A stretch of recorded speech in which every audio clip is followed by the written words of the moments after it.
शुभ सकाळ सर्वांना. जय सद्गुरू, श्री स्वामी समर्थ, श्री गुरुदेव दत्त. तर परवा व्हिडिओ टाकले होते बघा की भात रोपण चालले ते बघा. भात लावलेत सगळं पूर्ण 3 शेतामध्ये 3 टप्प्यात लावलेत. तर हे तिघांचे भात आहेत. हे बघा, हे आमच्या दिरांचे वगैरे आहेत.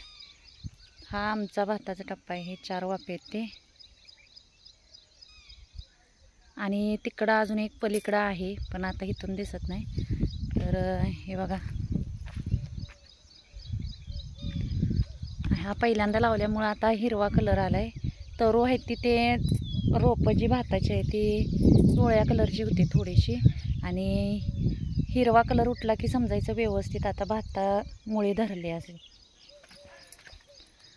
तर हा अजून आमचा जरा वेळ लागेल, कारण परत 2-3 दिवसांनी लावला आहे आणि त्याच्या पलीकडं परत 2-3 दिवसांनी लावलं आहे. त्याच्यामुळं टप्प्याटप्प्याने झाले ते.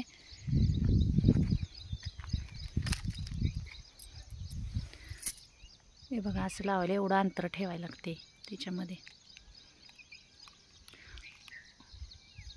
गुडघ्यापेक्षा जास्त चिखल झाला याच्यात, आणि त्या चिखलातच येतं, कारण इकडं पावसाळ्यात पाणी साठतं.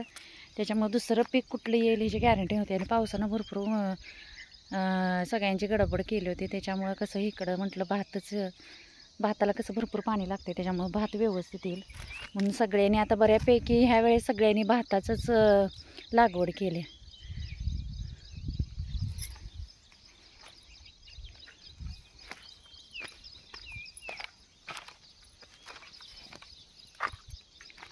तर हे भात बघा, इकडं अजून तरू राहिलेत भाताचे, ते दिलेत आहे का.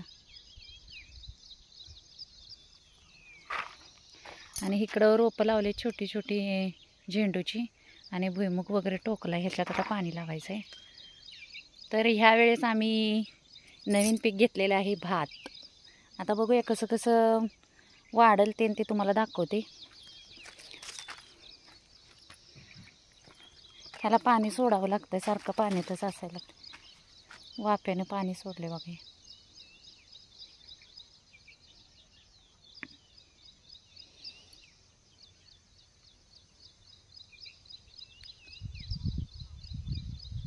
तर भाताचा हा व्हिडिओ केला नव्हता म्हणून म्हटलं आज भाताचा व्हिडिओ करावा. तर घ्या काळजी. पुन्हा एकदा शुभ सकाळ. जय सद्गुरू, श्री स्वामी समर्थ, श्री गुरुदेव दत्त.